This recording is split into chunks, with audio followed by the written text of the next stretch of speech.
Hey, what's up? I'm Guy. I'm John. It's our YouTube channel. Subscribe to it and give this video a like. Check out the podcast below in the description as well. Subscribe and tell all your friends And don't forget, we're sponsored by Tito's Handmade Vodka. that we are the #1 vodka in America, Guy. You put out the clip of the Joe Staley interview we did, where Joe did the impression of Nick Bosa saying he gained a step coming back from injury, like when guys gain heat on their fastball. And After as you wrote, they're right, or he was right. Well, I think one thing you noticed today with the Eagles is like Hargraves, who they paid a ton of money in free agency, Sweat, who they just gave, Howie just gave $45 million to. Yeah, 40, 45. Yeah, something like, yeah. And, they had, and Fletcher's older now, but you just feel their presence. And I think last week, it just felt a little more difficult with Kerr, who was getting shoved around, not Steve, but Zach, who was inactive today. And they bring Kinlaw up. They felt bigger inside today. And I felt just Bosa's presence screaming around. He obviously had the big sack. He had the other one. They not give you credit for a sack when the ball fell out of the guy's hands. When he hit Jalen, ball hits the ground, because someone was like, that's his first sack today. I'm like, I thought he got one earlier, but maybe you don't get one when you hit the guy and the ball comes out. I don't know. I always get confused with some of those rules. Yeah, that's a good question. But he sacked I saw him sack the quarterback twice, and he had one last week. You should give a sack for that. Yeah, he is just he's an elite player. I mean, he's on pace right now. If that was his second sack of the day and he got the one last week, he'd have 3. But if they just give him 2, that'd be on pace for 17 sacks. And we had been talking all off season like you need a 15-plus sack Nick Bosa season, and then you feel really good because if he's on the field, do we agree here? If he's playing in the games, how does he not end up with 15-plus sacks? Because you'd argue that the guy he just went against, really the last 2 weeks. I know Penei Sewell sucked in practice, but that was at right tackle. Put him at left. Yeah. Like, how many teams in the league would take what that guy looked like at left tackle? Like 80% of the league. Then this week he gets the Australian guy who just got $70 million and beat out their first-round pick. I mean, that's, going up against the Packers this week. I'm sure he'll be going up against one of the guy they drafted last year. He's a guard, but they move him out because it's not like Bakhtiari's playing. So you're going to be going up against a non-Bakhtiari player. And then when you go up against, I think you play the Cardinals next. They don't have a great offensive line. Is it Seattle, then Arizona? It's Seattle. Okay, Dwayne Brown. So, I mean, but you can play a premium left tackle, and he can still get you a sack. So he's going to have a game when you're playing a team, right, that doesn't have as good of an offensive line. He can get 2 or 3. Like, he could have a massive season. He just can have a massive season. And they need him to because he's their most impactful player on defense. I think Warner, just on a play-in, play-out, just making tackles and stuff, is just their most reliable player. But when you have an elite pass rusher, at any moment, he can just cause a strip sack. He can create a sack on 3rd and long. He can just create crazy shit. He was, and people are saying in the chat, and they're right, because I checked the box score, he did get that sack, John, so he's got 4 sacks. 4? Well, I mean, he had 2 in the game. Gotcha. You have 2 last week? Oh, no, so he's got 3. I'm sorry. Okay. Yeah, he's got 3. But, it makes him the second 49ers first-round pick to have 2 sacks today. Wait, say that again? He was one of 2 49ers first-round picks to have 2 sacks today. Solomon Thomas also had 2 sacks on Sunday. Give him his credit. So, give him his flowers. You gotta give him his flowers. Somebody got mad at me the other day for saying that. Not mad, but they were like, stop trying to use modern lingo. And I said, I'm making fun of it. But you're right. Would you ever say that on a broadcast? So the Stony Brook had a guy named Cartel Flowers. Yeah. And I thought if he were to get like a pick 6, should I say, Cartel, give him his flowers? Yes, you should. I had it in my pocket. I wasn't sure if I'd actually do it. That'd be pretty good. I considered it. Go full Chris Berman.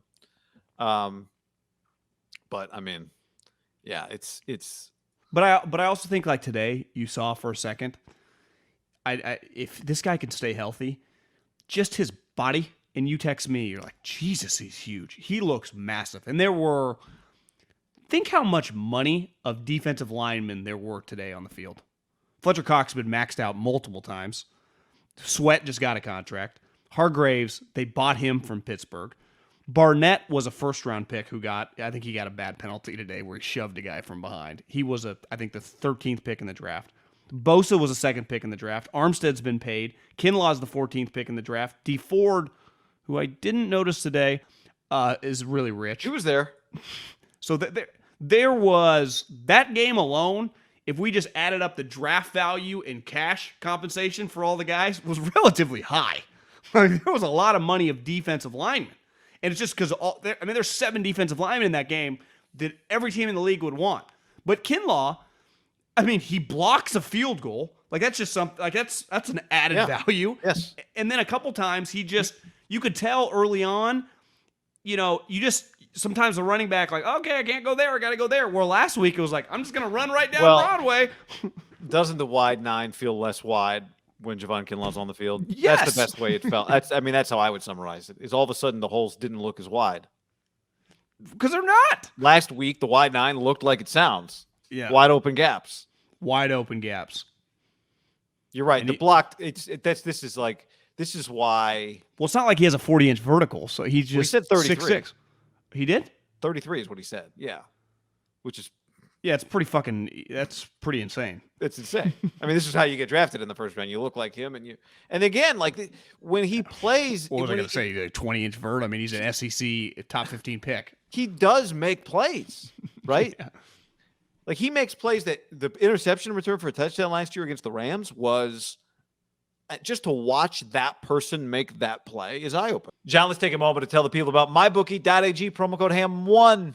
You want to gamble on Monday Night Football? MyBookie.ag. Use the promo code HAM1. Get your gamble on. And don't forget, get in our DraftKings League and sign up with the code HAM there. Yep, you just download the DraftKings app, use the promo code HAM when you sign up, get in our league. But isn't it also important? Ideally, you would take like 4 Nick Bosas or 4 TJ Watts or whatever, right? But I do like a little ebb and flow to my guys being different. We talk about this with wide receivers.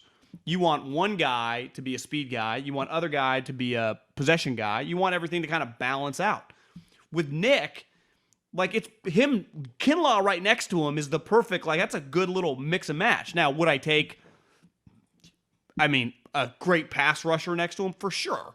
But like, if this guy can just be healthy on the field, he's going to be fine. Is he going to be as good as Buckner? Probably not. But can he just play a massive role and just use his talent to be a very, very impactful player?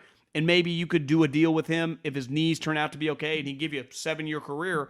One of those Roseman you get for way cheaper than you're like, we're going to sign you early, but we're actually not paying you as much as you're really happy you get this money.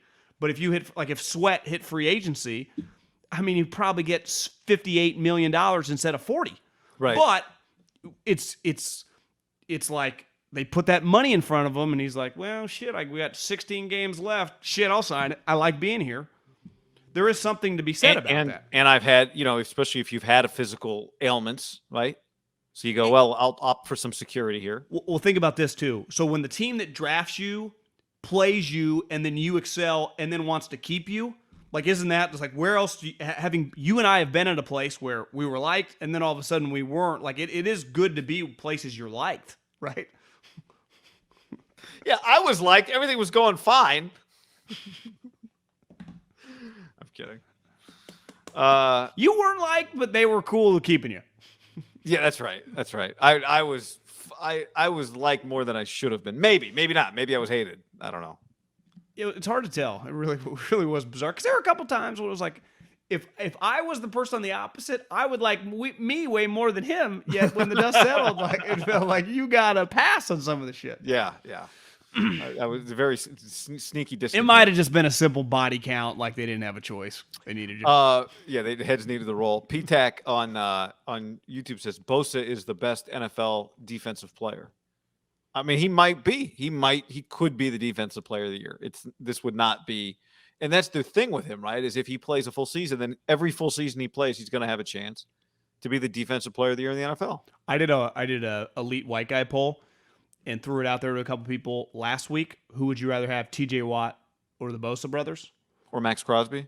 I didn't include him. Who, we got a DM today from a guy, diehard Raider fan, talking shit. Also threw in, if you watch the videos through, Max didn't have his best day today. Was That irrelevant. video was something. Video was incredible. Joey, was that his name? It was Joey, funny. yeah. Joey sent us a video. It was like 7 parts. And he Yeah, was walking, he was pacing in circles the whole time, drunk, yelling at us. And I got dizzy watching it. It's clearly in Pennsylvania. He had the accent, but he's a Raider guy. Or maybe Yeah. Delaware, somewhere in that kind of region. Probably not Delaware. Nobody lives in Delaware. I could feel the accent though. And multiple people responded back. Watt, I don't watch Watt that much. I just know he's sweet. I mean, clearly they just gave him a ton of money. I mean, he's good. But everyone said that they would take the Bosa brothers over Watt. Now, I mean, we're nitpicking. It's like, would you rather have Mahomes, Rodgers? I mean, these are the best, right? Yeah. 3 of the best guys, edge rushers in the league. But TJ Watt got hurt today. yeah, hurt his groin. Yes, he did. Yes, he did. But, I mean, look, I think we've talked about this from a quarterback standpoint a ton. The reason you chase a top 5 quarterback is because they just elevate everybody else. When as things go on, your team gets more expensive, whatever, you're not drafting as high, so maybe in theory there's less talent. Same applies to your defensive players. Same applies to Nick Bosa. Like, he makes Javon Kinlaw better. Javon Kinlaw makes him better. It's your good players help your other good players live up to the money that they're getting paid or their draft position. Well, and sometimes, right, like think of how the Niners acquired, Trent Williams in addition, but in the draft, their 2 best draft picks so far, Fred Warner and George Kittle. Let's face it, they got a little lucky, right? If everyone knew how good Fred Warner was going to be, what's he, a top 10 pick in that draft? If we redid it, for sure. If we redid Kittle's draft, we'd have to dive into it. Then I would highly doubt he makes it out of the top 10. They got in the 3rd and the 5th round. When you actually pull the trigger on a top 5 guy, like you are looking for Nick or Joey Bosa, right?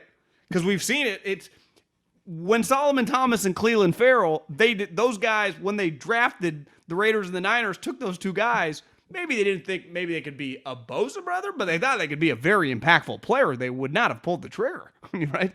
So there is a crazy, you get this weird like credit when you hit on a guy past like the top 50 picks and he becomes a Pro Bowler, super extended guy. But you get a lot of shit because it's just required. Like when you take him number 2 overall, you don't really get, that's what he was supposed to be, right? Yeah, but I would say even most top 5 picks don't have the upside that Nick Bosa has. Like sometimes you're just drafting, sometimes the draft just doesn't have Nick Bosa in it, right? I would agree, but the way he was talked about, people thought he was going to be a star. Right, but I'm just saying back to your point on luck, like sometimes you're drafting 2nd or 3rd and that guy doesn't exist in the draft. Sometimes you need a quarterback and there's not a great quarterback in the draft. That guy doesn't exist in every draft. Well, wouldn't you say that Lawrence was just luck, right? That's what everyone thought. It's clearly he's not as good coming out of college as Andrew Luck. I mean, honestly, it might not even be close. Now, could they be equivalent of prospects? Potentially. Size, athleticism, accuracy. I looked today, he threw for 118 yards. Yeah. Like and it might not be all of his fault. You'd be like, well, he plays on a shitty team. Luck's head coach was Chuck Pagano, and his general manager was Ryan Grigson, and he won 11 games. So, listen, if you put a 22 or 23-year-old Andrew Luck on the Texans or the Jaguars, are they good? Probably not, but they're better with him than they would be with Trevor Lawrence. So every prospect is different that way.